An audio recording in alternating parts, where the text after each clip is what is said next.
Before the 19th century books were discovered, a rumor was spreading on the internet. On August 17, 2016, a 4chan user made a claim that Donald Trump was in possession of a time machine. In this thread, the user posted the background information about Nikola Tesla and his connection to Donald Trump. 1943, after Tesla's death, the FBI declared all his research to be top secret and ordered all his possessions to be seized. The FBI later appointed an MIT professor to make sense of his notes, to see if any information in them could be used to create military weapons. The MIT professor was none other than John Trump, Donald Trump's uncle. Today, we have with us an engineer who typifies that American capability of converting great ideas into operating mechanisms that can then be turned over, as it were, to the man in the street for safe and proper use and applications. Only Professor John Trump, who is with us today, did not stop there.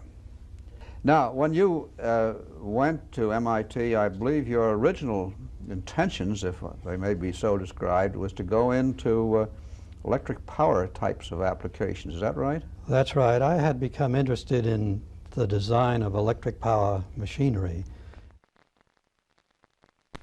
And he has some wild ideas, but I've checked a few of them and they stood up. For 6 weeks I decided they were plausible and reasonable, and I abandoned the design of electric machinery and began studying the insulation of high voltages in vacuum and the acceleration of heavy particles to high energies.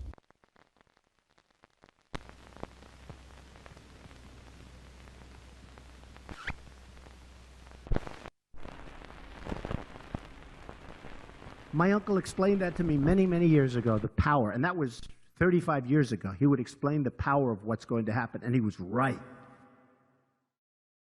We now know that Tesla was interested and experimented in wild ideas such as wireless electricity, Wi-Fi, free energy, anti-gravity, invisibility, and even time travel. After Tesla's death, John Trump went over Tesla's notes and utilized his discoveries to develop the first million-volt X-ray generators for rotational radiation therapy.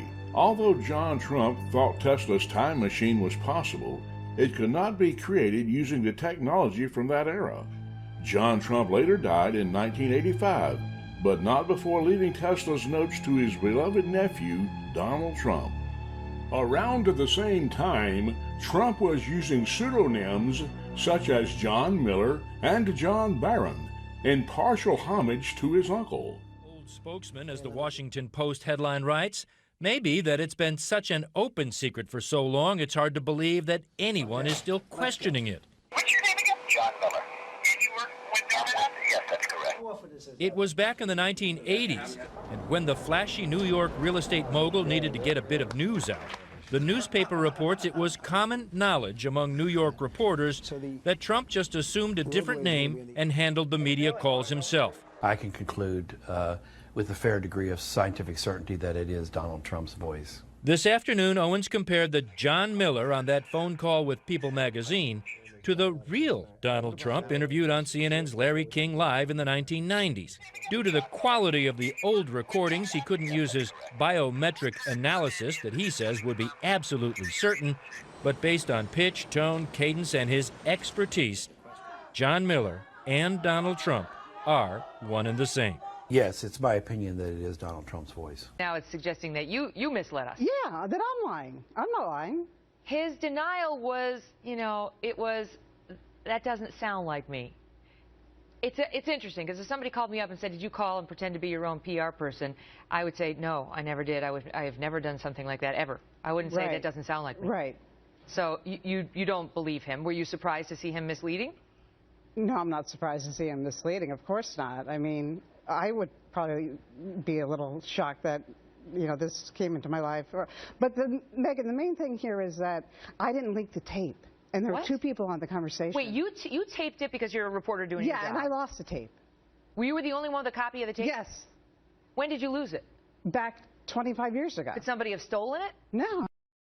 It was in my house, and then I moved apartments. So who else would have had a copy of the tape? Donald Trump. Wait a minute. So you're suggesting Trump leaked this to the Yes. Washington Post? Yes. Why? You got me. He's done stranger things. Because he loves publicity? Yeah. So you're suggesting that he may want us talking about this right now because it generates a news cycle, perhaps? Hello, Donald. These names would be exposed during his 2016 presidential campaign run. However, there was another pseudonym Trump used that isn't well known: John Titor. Titor, in particular, is of special interest to this conspiracy.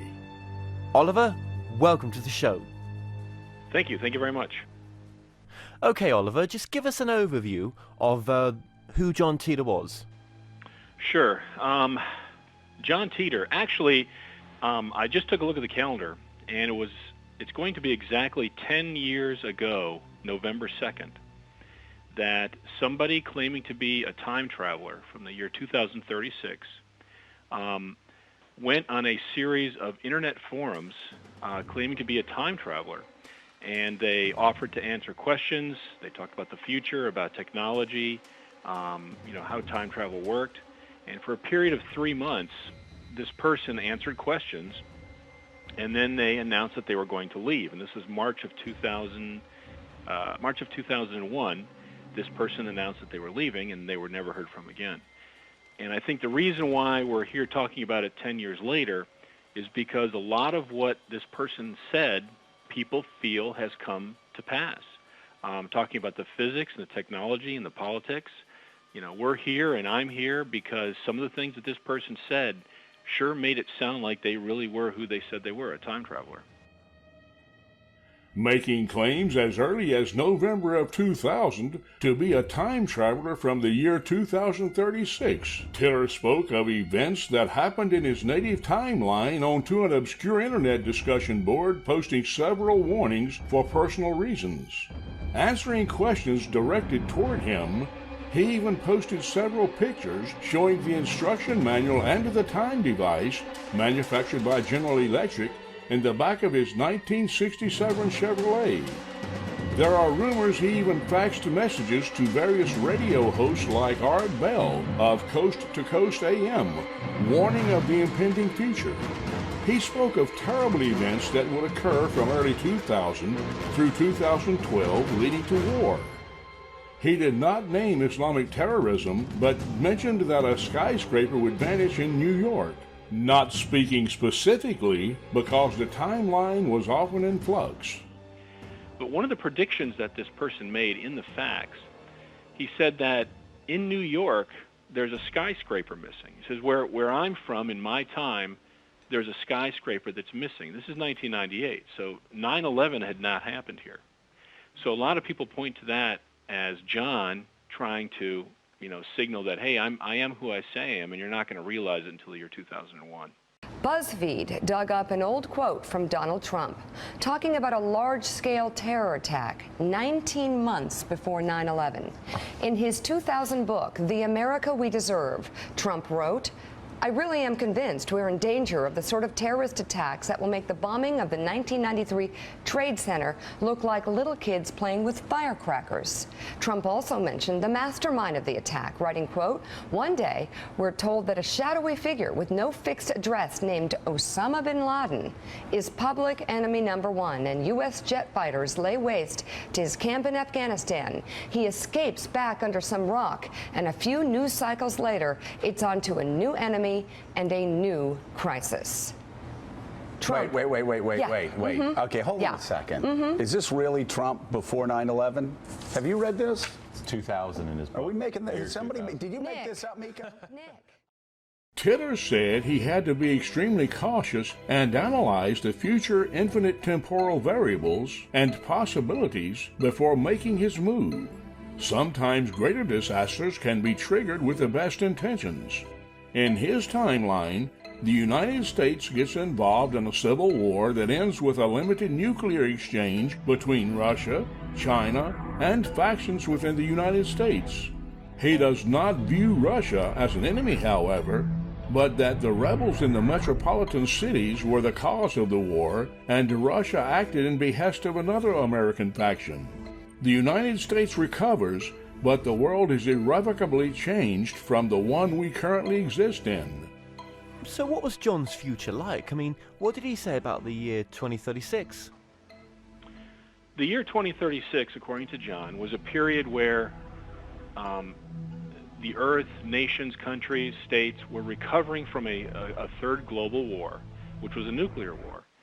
And he talked specifically about events in the United States. He said a civil war led up to this, which started in around he says the seeds of it were there in the year 2004 and 5, but then the actual conflict started in about 2008, and then people started shooting each other around 2010. He said that by 2013, the world would be engulfed in this, and there was a nuclear war, a period of nuclear war, and then a period of recovery. The date for this war was supposed to have taken place in 2015, with nearly 3 billion deaths worldwide. Time travel is developed years after the conflict.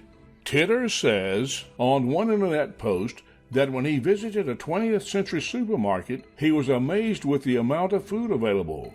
Yet he was disgusted with how people treated one another in our time. People don't distrust strangers or the homeless. In his timeline, there was much more compassion despite the poverty. Titor admitted that he came from a wealthy family and never went to bed hungry in his community, but that wasn't the case elsewhere.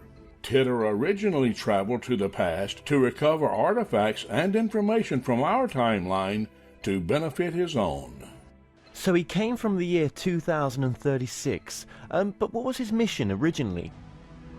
He claimed to be part of a military group whose job it was to go back to the year 1975 and get a small personal computer. It was one of the first portable computers made by IBM, and it was in Rochester, Minnesota.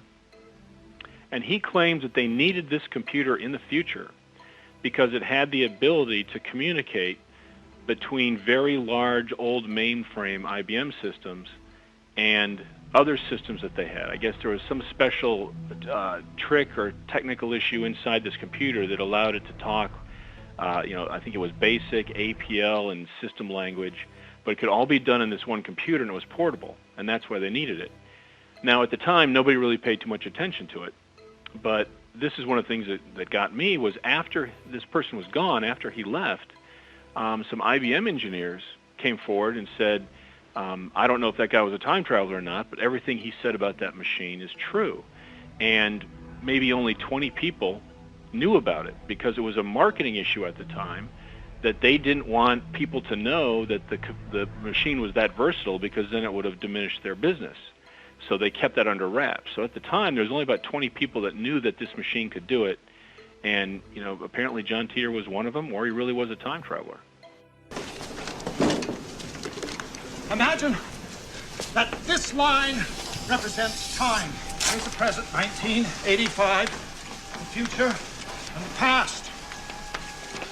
Prior to this point in time, somewhere in the past, the timeline skewed into this tangent, creating an alternate 1985. Alternate to you, me, and Einstein, but reality for everyone else.